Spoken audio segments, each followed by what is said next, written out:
Hey guys, welcome back to another episode of The Stone Truth. This is our sixth episode, and this is our biggest episode thus far. Today, guys, we aren't even going to do a pre-show today. It is the most amazing day. We have our very first guest, and it's going to be a good one.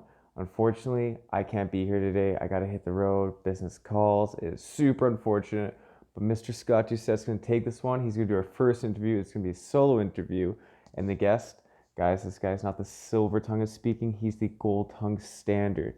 He's a fellow Canadian, lives in Quebec.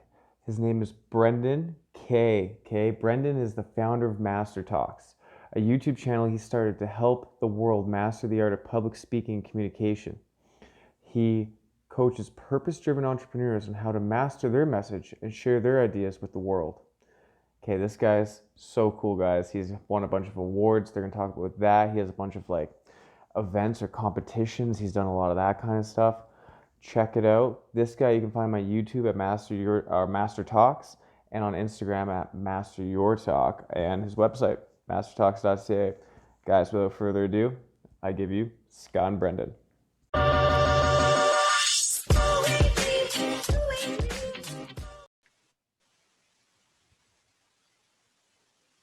Hey, what's up, Scott? Hey, Brenden, how you doing?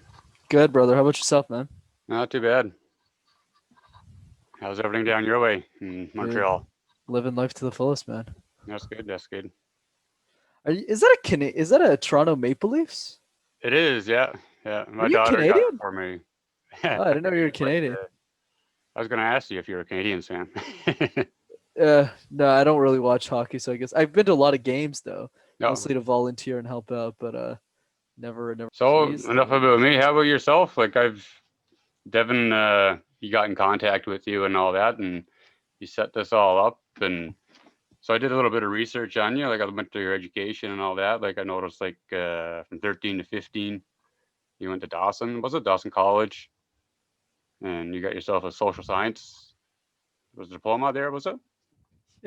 Usually people don't mention that, but sure, we can make that. Yeah, we have the founder of Master Talk today. We're going to talk about Dawson College. Well, I figured this is our first goal, so I figured I better do some research in case I can run out of things to talk about, so I can bring some topics. Yeah, when he was 13, he ran an errand once at a convenience store. I figured it probably leads into what you're doing now, probably, where it was with social science, and then you went and did a accountancy with from 15 to 18 at Concordia University. And then you're question when you're like, but the real thing I don't understand, Brenden, is why aren't you a hockey fan? What the hell is wrong with you? You're Canadian, for crying out loud. And from Montreal, you know what I mean? Do you even what do you do, right? You just well, that's what you've done a lot of work. That's what I noticed. You work a lot, right? That seems to be your passion. Yeah. According to the internet. We got Brenden. He's a boring F, mother F, and we're glad to have him on Stone Truth podcast today. Well, you got a 93 overall, so that's pretty good, right? You know what I mean? You're a crazy guy, man. Gotta do some research. No, this is some different kind of research, man. Usually when people do research, they just watch me on other shows. You're like, yeah, dude. The thing that really I appreciate, you're on the show because you got a 93, man. If you got an 89, forget it. We didn't even consider it. I'm only getting 90s in gym, so it's impressive to me, right? So Never had a thing for. So what got you into doing your Master Talk? I noticed you're at IBM and all that. Is it just a passion, or what's kind of the purpose behind it? For sure, man. It's a mix of all of those things in many ways. So what happened was when I went to business school in Montreal, pretty much the goal was to be rich, if I'm being honest. I wanted to make money. And the reason is because, my parents were minimum wage workers and I loved business also. I thought it was a lot of fun. So my goal was to be one of the youngest senior executives at IBM. That was the goal, right? Anyways, at the time. So I worked really hard. I did these things called case competitions. So think of it like professional sports for nerds. You did 40 plus. Sorry? You did 40 plus competitions. I think it's 50 actually, but I guess it's my fault for not putting in the right number, not yours. I can't blame you on that. But anyways, I did a lot of them. Yeah. As you pointed out, and so I was obsessed. In the same way you were probably obsessed about hockey statistics and you're drafting fantasy teams. I did the same thing with presentation. So while you would have conversation with your friends over like the hockey game last night, I would talk about how crappy the University of Florida was presenting at that international competition they did and how they sucked and we're going to crush them next week in presentation. So it's kind of weird. I was in this weird dimension of the world. But this is something, since you're Canadian, these case competition things are actually huge in Canada. It's called JDC, Commerce Games in English. So like the University of Alberta, Calgary, they have this whole their own competition called JDC West, just for their Western people. Then you got JDC Central for the Toronto schools. So Oh, all the universities, like all the universities in Alberta, MacEwan, yeah, yeah, yeah, yeah. I always mispronounce it. And U of A and all those schools participate in these games too, which isn't true with the US, but true for Canada. Hmm. Anyways, I was obsessed with these things. Similar to like the Stanley Cup, like I was obsessed with getting like the academic cup. Yeah. And the reason I joined these things, because I'm sure you're thinking like, why the hell would anyone put themselves through that? Yeah, I was presenting like 3 times a week as But what are you practically for presenting fun. on? Right, exactly. So business essentially gives us a problem. That's what a case competition is. So think of like McD's gives us a problem and they go, okay, I need to get more health conscious people back into my stores. What do I do, Scott? Like how do I do this?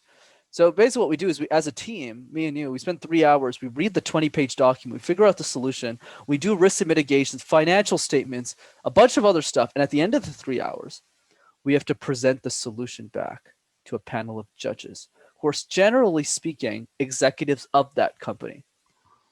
So you're given a case, 20-page document. You got to read the whole thing, make slides, do all this in the span of 3 hours. You have no internet access, and at the end, you pitch with no practice. That's basically what it is. So once Okay. again, why in the world would anyone put themselves through that? It doesn't sound fun at all. Right? So the reason we did that is because a lot of the top business students, the people who got the best jobs out of business school, did those competitions. And that's why a lot of companies participate. So I'll give you an example. There's a case competition in Montreal called JMUC. So the John Molson undergraduate case competition. That's one of the world's biggest ones. So 19 countries from around the world. This is like a real thing. 19 countries from around the world, like Singapore, like Oh, wow. Thailand, Germany. They fly out. Their school pays all of it. The entry fee to join the company is $10,000. Oh, Okay, wow. Per they get student or oh per yeah, person or for the group, okay. and then they fly out. They get this fancy hotel and everything. School funds everything, and all they do all week is present PowerPoint slides. It's Oh, wow. completely crazy, Wow. right? And the reason why these case competitions exist, and the reason why they're so popular and well funded, is because a lot of the companies that want it's like it's not the best analogy, but because case competition is less competitive than but it's like getting drafted into a sports team. How like coaches go and like go see who's the next blood, and they pick them up into their university and get them drafted into the NBA or something. Yeah. It's similar in case competitions in some ways, Well, the in the best sense. presenter, more or less. Like you're like, if if Exactly. you're to, you win the competition, if you're say IBM, they pick you up. Well, this guy knows how to sell. He knows how to make a pitch. He knows how to design what we want and convince people to buy it. I guess, or whatever your company deal is, right? You're absolutely right, man. So basically, you're like 21 or something, and then so Walmart, as an example here, since it's a company everyone knows, so they're a case sponsor. That means they're the ones who gave the case 4 years ago or something. This is before I graduated, a year after I graduated actually. But the guy who presents the case, like the guy who shows up from Walmart, is not a manager at a store. It's the senior vice president of Walmart Canada. So you have the president, Yeah. and then you got him. And see, so he's been like working at Walmart his whole life, right? Yeah. That's what he eats, sleeps, breathes. And we're like 20, and we have to tell him what to do. That's the case competition, essentially. Oh, But the reason why they paid $35,000 to be there is because they look at all the teams and they go, give this person a job, give this person a job, give this person a job. So what happens is after like most of my pals who graduated from university, they get like 3 job offers minimum. Minimum. If they're trying, they'll get 5 to 7. But if they're not trying, they'll get 3 to 5. Because all those companies want them. yeah. So none of my friends got fired in these layoffs this year because they're all like crazy. Like they know all the Excel shortcuts, all the PowerPoint, so they're 10 times more productive than the next employee. Well, they're the top 10 draft picks. Right? Yeah, exactly. So you can think of me as the warlord of the whole bloody thing. So I was like the dictator of that program.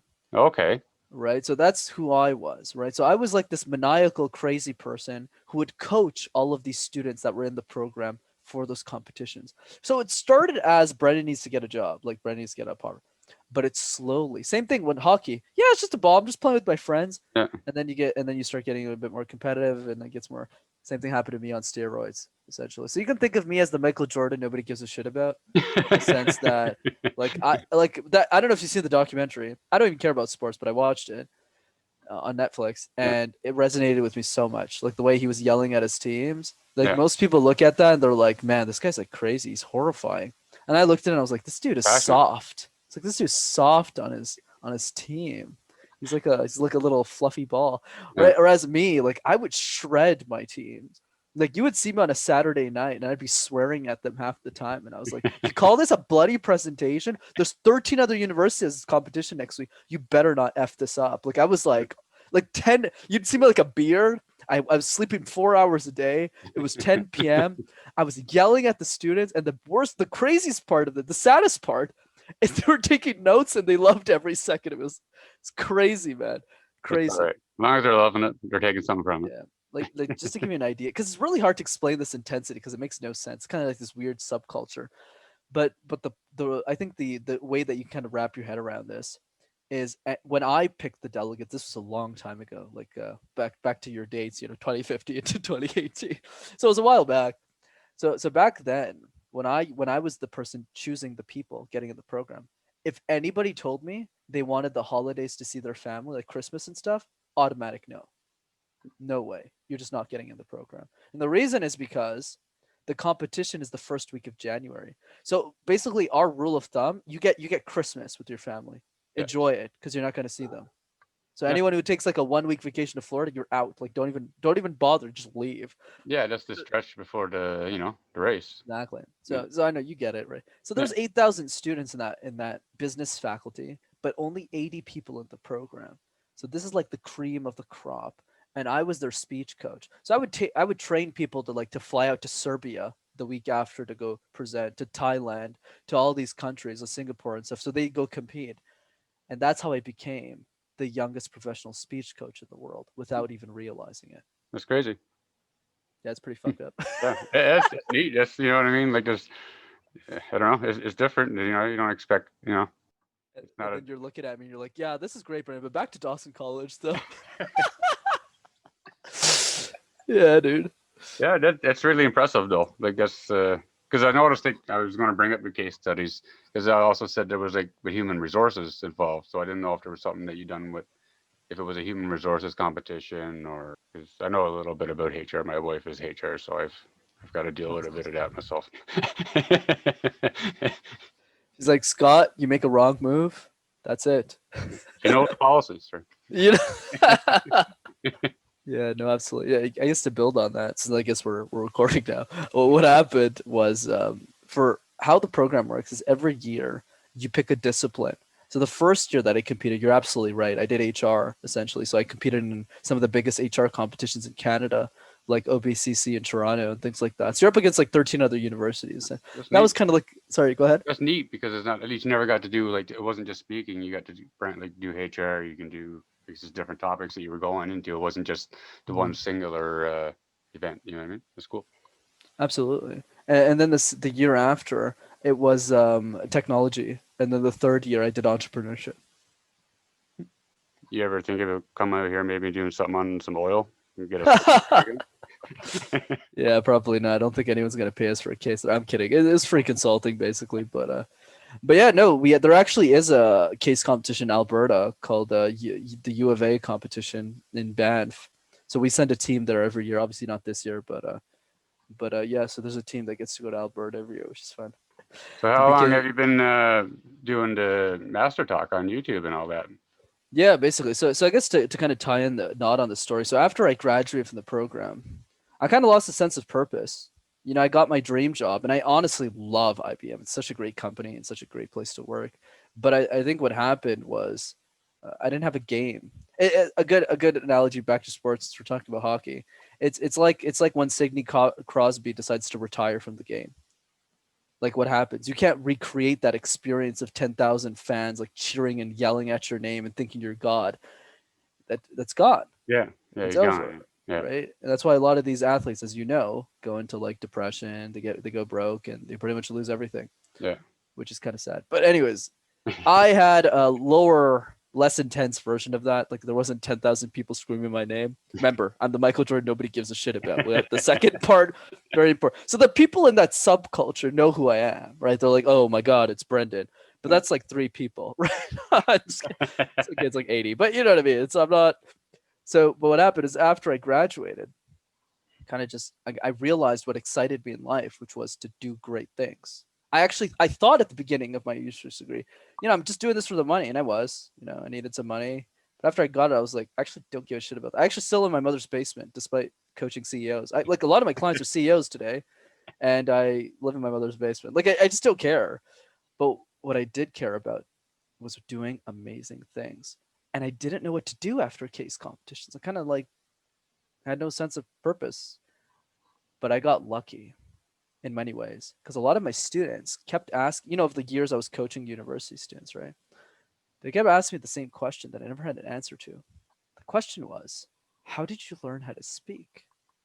And I never knew because I didn't have any money for a speech coach, unlike you. I'm sure your daughter would get you a speech coach tomorrow. She's beginning all these amazing things. She's like, I need a speech coach. We'll get this right. Right. So the thing is, I didn't have the money for that, and the YouTube videos sucked, so I never bothered checking those out. So I kind of just learned on my own. But after the 10th person asked me, I kind of just said, why do they keep asking this question? Can't they just go on YouTube and figure this out? So a couple of months before I started my job, which was literally last year. This was January 2019 at the time. So I graduated in December of 18, as you pointed out. And, so I had 4 months to kill, basically. That was the first vacation in my life, by the way, in like 3 years. Because remember, I'd skipped 3 Christmases, my family, because I was in the program my entire life essentially. So, anyways, I got out of the league, so to speak, and I had a couple of months left. So I just said, okay, let's see what's on this YouTube channel. Let's see what everyone else has there. So I started watching a bunch of videos from my competitors' platforms, from what was already existing, and I was vomiting in my mouth. Like it was so bad. Like one of those videos was like, he came up and he was like, and the video was called "How to Manage Vocal Tones," and he looked at me. I mean, looked at the video and he was like, "Hi guys, today we're going to learn how to manage vocal tones." I was like, dude, do you not realize that you don't know how to manage your own vocal tones? Like, for example, like just to show people I'm credible and I'm not stupid, like vocal tone variation sounds something like this: sadness, happiness, anger, and excitement. So notice I can vocal tone. I know I sound kind of creepy there, but like I can actually vary. Like I actually know how to do it. I've noticed, like, since we started, every now and then, like, you can hear your tone go I up. was like, whoa, You know what I mean? like where's this guy going? Your emphasis and your hand movements, and even your eyes. You know what I mean? Showmanship, I guess, or. Dude, 100%. Then after the intro is over, you're gonna go to your wife and be like, "You want to believe the crazy guy just came on this Zoom call? He's like moving his he's moving his hands, and he's sitting on a mattress and everything." Anyways, Oh, I'm gonna try it. Maybe she'll listen more. yeah, maybe careful. Anyways, It could backfire. it could definitely backfire. I mean, you have nowhere to go. You can't run away. You're in the prairies, Alberta. You literally can't escape. They'll see where I'm going. Yeah, it's good times, man. So yeah, but the problem, dude, was the guy had over 70,000 subscribers and had a PhD in the subject, and I just went, I could do better than this in my mother's basement with no money, no budget, and a phone. That's exactly what I did. I started making videos, but I never thought it was going to be like a thing. Yeah. I was like, I worked so hard to get the dream job, man. I didn't want to be a YouTuber. It's like for rich white kids, honestly. Like it's not something I would do. I was like, it's not what Brenden does. My parents worked really hard to get to Canada. I just wanted to get a job, make multiple 6 figures, be done with, have a beautiful family, and then die. I didn't think of much doing anything else. The same way you're kind of living life to the fullest, right? You got paintings everywhere, right? That's it. Yeah, you gotta try and do what you can do. Right. Try and but enjoy. Exactly. But what happened was one person came up to me and said, "Hey, Brenden," one of my good friends, she's like, "I've been watching all your videos." I'm just like, she like loco, like cuckoo. I was like, "Why?" She's like, oh no, the content's really good. You should keep doing these.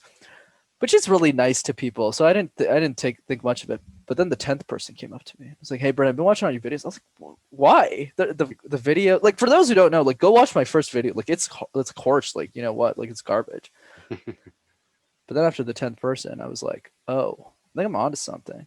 So I just kept making a video every week. Then I started working at IBM, and nothing. I didn't think much of it. Then I went to a conference in Ohio called Summit of Greatness. I met a bunch of purpose-driven entrepreneurs like you, essentially, people who are trying to like do important shit. And then I was like, oh, wait a second. All of these entrepreneurs need communication tools, but none of them can afford me because they're just getting started. But they need communication like today. And nobody was making communication content for them because most people who are just as good as me or better don't make free content because they make a shit ton of money. Yeah, right? correct. If you have 10 executive clients that pay you what, 30K a package, you're done. Because if you get the result, if you're as good as you say you are, they'll just introduce you to 10 other people and you're making 300K a year. You're done, right? So none of those people who are in their 40s and 50s, sometimes 60s in these days, well, they're like, what's a YouTube? I don't care about YouTube. I'm making 300 grand a year. Fuck that, right? So when I saw all of that, I was like, oh, okay, like what I'm doing is actually important. So luckily I had good friends. So my best friend's was in the video production business for 7-8 years. So I just looked at him and I was like, you want to do this together? He's like, yeah. So I gave him 25% of my salary and we never looked back. It's all right. Yeah. Yeah, dude. That's Less basically. less work and then more time for yourself. That's the way to go. That's the way to go. Yeah, dude. So yeah, it's been a fun journey, kind of a crazy and unexpected one, but one worth it for sure. Any plans on venturing out into anything new in the future, or kind of staying where you're at, or trying to master anything else, or? Yeah, definitely. Definitely other plans for the life, but I think in general, for those who are listening, for some reason, I guess the advice I have is the only way to honestly solve a problem is to focus on one. Unless you're Elon Musk, which we aren't. Okay, Elon sleeps 0 hours a day. He works 110 hours a week. Not something most people are willing to do. Okay, so for most of us mortals, if you actually want to get something done, in my opinion, you want to focus on one thing at a time. I had 10 ideas before I started Mastertalk, but I chose to focus on one for a reason. And the reason is because I wanted to make sure that this skill was solved because nobody else was doing it. Like if I die solving this, I'm super happy. That's a huge accomplishment because if everyone did that, if you solved one problem, I solved one problem, and everyone just focused on one problem, we all just solved it, the world would be 7 billion times better. Yeah. Right? Simple as that. Yeah. So yeah, I don't plan on changing course with Mastertalk for at least another 10 years. I'm pretty young in the game. Like I think the youngest competitor that I'm up against is like in their mid 30s. So how old are you? I'm 24 now. 24. You're killing it then. Oh, I appreciate it, dude. Yeah, no, but you can You're tell only starting. you can tell what happened in the fucked up life I have up till this point. So I guess yeah, you're right. I'm just getting started, but Yeah, yeah, I'm hopeful for the future, man, for sure. that's good. You got a good start. That's good. Yeah, hopefully I have a good finish too. Yeah. That's the hope. That's why I'm nonstop. Yeah. So So about Dawson College. I did. Well, no, it's not Dawson College, but I found something pretty interesting. Not interesting, I guess. But what was it? You won. You and Ian. Nobody cares about Ian. But Kathleen Trudeau was in your group.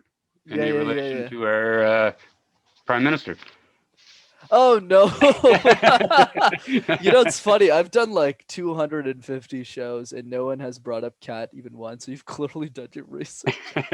No. Kat is a sweetheart. I met her in my first year of competing. She's like 4'10". Smartest HR person ever met. She works in HR at IBM now. She switched to a smaller consulting firm now. Oh, okay.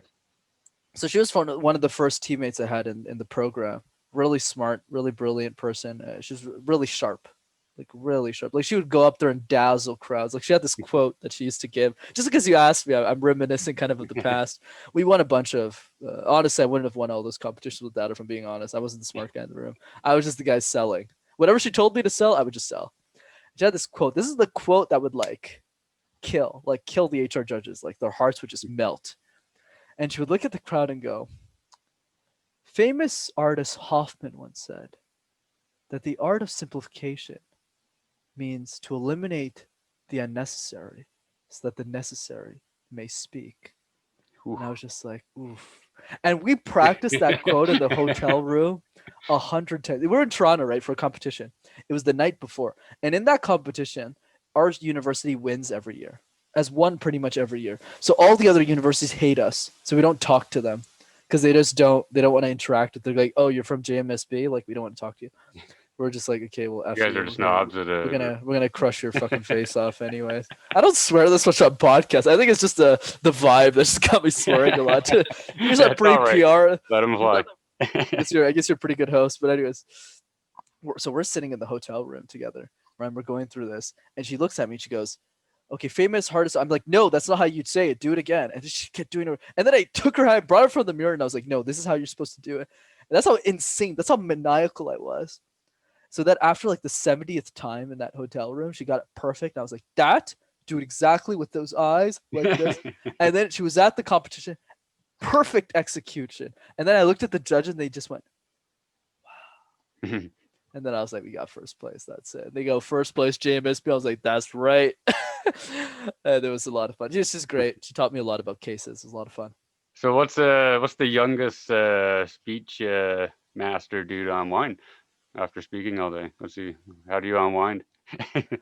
Yeah, dude. Oh man, that's a good question. You ask me a lot of stuff that people usually don't ask me. The short answer, if I'm being straight with you, is I'm a pretty intense dude, as you probably tell. Like I think I did like 10 interviews yesterday. Like I'm fucked. Like I'm really like a mess.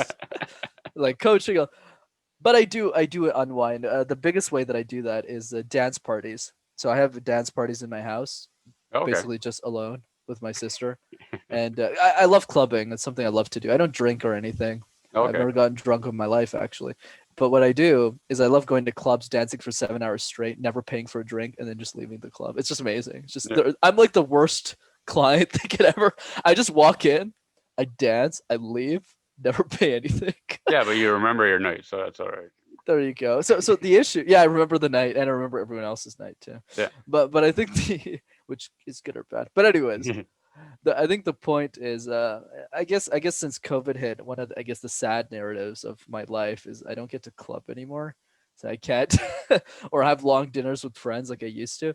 So what I do instead to unwind is I just do dance parties in the middle of breaks and put some cool music on and unwind. But if I'm being straight with you, most of my life is working, and that's why I love it so much. And I want that for everyone. And what I mean by that is I want everyone to do exactly what they want to do.